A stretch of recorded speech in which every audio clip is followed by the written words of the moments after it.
Hello বন্ধুরা, কেমন আছো সবাই? আমার নতুন একটা মিনি ব্লগে তোমাদের সবাইকে স্বাগত জানাই। এখন দেখো দুপুরবেলাতে আমি রান্নাবান্না কমপ্লিট করে বসছিলাম, ভিডিও এডিটিং করছিলাম। একটা দিদিভাই আমাকে ডেকে আনলো, দেখবে চলো ওইখানে বেডশিট বিক্রি করতে এসছে আর খুব সস্তাতে নাকি দিচ্ছে। তো এখন এই যে দেখো আমিও চলে এলাম দিদিভাইয়ের সঙ্গে, বেডশিট কি সস্তাতে দিচ্ছে দেখি তো। দিয়ে এসে দেখি সস্তা কি, এই বেডশিটগুলো নাকি 900 টাকা করে বলছে। তবে এই যে দেখতে পাচ্ছ এই বেডশিটগুলো নাকি 900 টাকা করে বলছে। কি করে নিব বলো? এই বেডশিটগুলো আমি হাত দিয়ে দেখলাম খুব একটা কিন্তু সফট নয়, আবার কি 900 টাকা। তারপরে অবশ্য দাম কম করছিল, 350 টাকায় বলছিল একটা দেবে ডবল বেডের। আর হ্যাঁ, পিলো কভারও কিন্তু ছিল। আমি কিন্তু নিইনি, দিদিভাইরা নিয়েছিল। সিঙ্গেল বেডের নাকি বেডশিট নিয়েছে বলল, 300 টাকায় দুটো করে নিয়েছে। তো আর একটা দিদিভাই নিয়েছে ডবল বেডের, 200 টাকায় একটা নিয়েছে। ও আমি কিন্তু নিইনি, আমি চলে এসেছিলাম কোয়ার্টারে। তো সেটা ছিল দুপুরের ভিডিও। তো এটা হচ্ছে এখন যেটা ভিডিওটা দেখতে পাচ্ছ, এই যে ফুচকার ভিডিও, ফুচকা নিয়ে এসছে তোমাদের দাদাভাই। এটা হচ্ছে সন্ধ্যের সময়। তোমাদের দাদাভাই বিকালে যে ডিউটিতে গেছিল, সন্ধ্যে ফেরার সময় আমার জন্য কি নিয়ে এসছে দেখো, এই যে ফুচকা নিয়ে এসছে। তো এটা হচ্ছে 50 টাকার ফুচকা বন্ধুরা, কটা দিয়েছে দেখতে পাচ্ছ। আর দেখো আলু মাখাটাও খুব অল্প দিয়েছে। তো ওই জন্যই আলু মাখাটাকে ভালোভাবে মাখবো বলে এখন এই যে দেখো ফ্রিজ থেকে বের করে নিচ্ছি কাঁচা লঙ্কা। কাঁচা লঙ্কা একটু আলু মাখাটা ঝাল ঝাল না হলেও খেতে ভালো লাগে না। তো ওই জন্য এই যে দেখো তোমাদের দাদাভাই বলল একটাই কাঁচা লঙ্কা দাও, বেশি দিতে হবে না।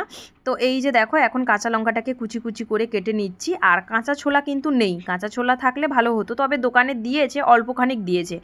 আর পেঁয়াজ কুচি করে নিলাম, দেখতেই পেলে পেঁয়াজ কুচি আর কাঁচা লঙ্কা দিয়ে আলুটাকে আবার ভালোভাবে মাখছি। আর এটাতে আছে এই যে দেখতে পাচ্ছ তেঁতুল জল। তো তেঁতুল জল কিন্তু এখানকার কালারটা শুধু দেখো বন্ধুরা, এই যে তেঁতুল জলটা কালার দেখতে পাচ্ছ।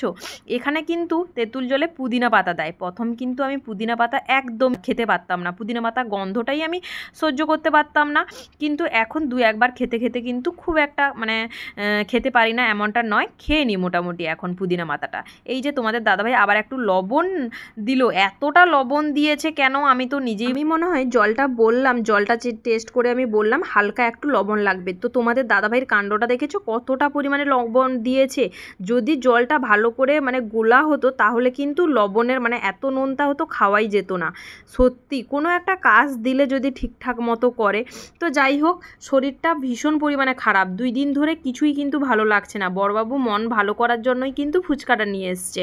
তো ফুচকা তো নিয়ে এসছে, আমার দাঁত রাত ভীষণ পরিমাণে ব্যথা, খাওয়া মাত্রেই কিন্তু আমার দাঁতে লেগে গেছিলো। তাছাড়া শরীর খারাপ বলতে কদিন ঠান্ডা গরমে এমন হয়েছে, আমার কাশিও দেখতে পাচ্ছ ভিডিওর মাঝখানে, কাশি হচ্ছে, তারপরে কফ কাশি সর্দি সমস্ত কিছু হয়েছে, গলা ব্যথা, তাছাড়া দাঁত ব্যথা, দুই দিকে দাঁতও ভীষণ পরিমাণে ব্যথা, ওই যে কি বলে কলের দাঁতগুলোও ভীষণ পরিমাণে ব্যথা। তো যাই হোক, এই যে দেখো ফুচকা টুচকা খাওয়ার পর তোমাদের দাদাভাই গেছিলো চিকেন আনতে। তো চিকেন নিয়ে চলে এসছে। আর এখন এই যে দেখো পেঁয়াজ আদা রসুন টমেটো এইগুলো তোমাদের দাদাভাই কেটে দিচ্ছে। আমি এদিকে দেখো মাংসটা যে তোমাদের দাদাভাই নিয়ে এলো সেটা পেপার থেকে বের করে তোমাদের দাদাভাইকে বলছি পেপারটা ফেলে দাও। ও বলছে ফেলে দাও মানে, আমি তাকে বলছি যে ডাস্টবিনে ফেলে দাও। ও বলছে না এক্ষুনি বাইরে গিয়ে ফেলে আসো। আমি বলছি যে এখন তুমি ডাস্টবিনে ফেলে দাও, আমি সকালে তো ডাস্টবিনটা আমি ফেলবো, তখন আমি ফেলে দিব, এখন অন্তত পেপারটা ডাস্টবিনে ফেলো। ও বলছে না পিঁপড়া হবে। তো এই নিয়েই কিন্তু দুজনের মধ্যে ভীষণ ঝগড়া লেগে যায়, দেখতেই পাচ্ছ। এই ছোট্ট একটা কথা নিয়েই কিন্তু দুজনের রাগারাগি হয়ে গেছে ভীষণ পরিমাণে। তো যাই হোক, তারপরে মাংসটা মেখে নিলাম, দেখতেই পেলে। আবার কোন দিকে সূর্য উঠেছে কি বলবো বন্ধুরা তোমাদের দাদাভাই তো জানোই দুধের কোনো জিনিসই খায় না, দুধ বলো দই বলো কিছুই না। আজকে দেখলাম তোমাদের দাদাভাই আবার আমাকে বলছে যে আজকে কিন্তু মাংসটা দই দিয়ে বেশ ভালো করে মাখাও, এরকম বলছে। আমি তখন ভাবছি যে কোন দিকে সূর্য উঠেছে, দই বা দুধ কোনো কিছুতে দিলে খেতে চায় না, তরকারি গন্ধ হয় বা কিছু এরকম বলে।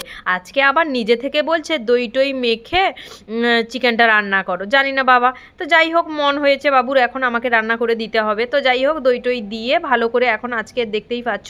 আর ইন্ডাকশানে কিন্তু ভাতটা আমি আগেই করে নিয়েছি, ভাত হয়ে গেছে। এখন এই যে দেখো মাংসটা ফুটে গেলেই কিন্তু আমরা খেতে বসে যাবো। তো মাংসটা হয়ে গেছে। আর তোমাদের দাদাভাইকে দেখো এদিকে দুটো থালাতে ভাত বেড়ে নিচ্ছে। আর আমরা কিন্তু আজকে মেজেতে বসেই খাবো। আর এখানে এই যে দেখো কুলারটা আছে, তো এর সামনেই বসছি, ভীষণ পরিমাণে গরম কি বলবো তোমাদের। তো ওই জন্যই এই যে চলো ভিডিওটা এখানেই শেষ করছি। কেমন লাগলো ভিডিওটা কমেন্ট করে জানাবে। টাটা। ভিডিওটা ভালো লাগলে লাইক কমেন্ট শেয়ার করে পাশে থাকবে। এই রকম আরও পরবর্তী ভিডিও দেখার জন্য ফেসবুক থেকে দেখে থাকলে ফলো করে নিও।